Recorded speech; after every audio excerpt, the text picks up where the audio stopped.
যোগেদি আনন্দ লওঁ আমি আনন্দহে লওঁ অনুকৰণ নহয়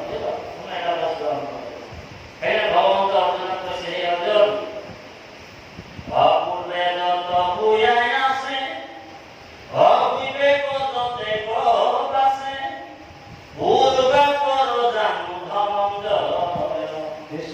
স্বৰূপ ন জানি মুখ মনুষ্য বুলয় লোক কেহু বোলে দৈব কীৰ্তনয় কোন মানুহ বুলি ভাবিছে মানে দৈব কি ল'ৰা বুলি ভাবিছে বৈভক্ত অনাদি আমি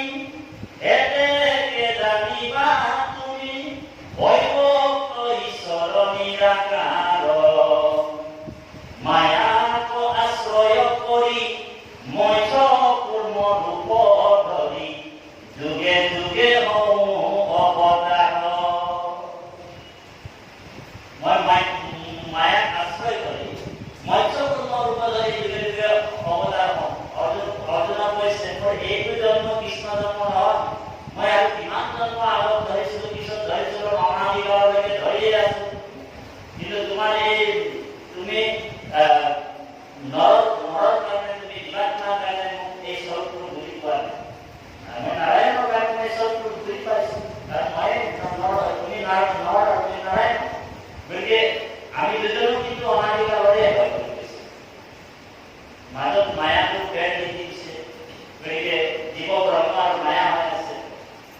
জীৱ মায়া আৰু ব্ৰহ্ম হৈ আছে গতিকে মায়াৰ যিটো পৰ্দা আছে মায়াৰ পৰ্দাটো গুচাব লাগিব এতিয়া আপোনালোক আমিও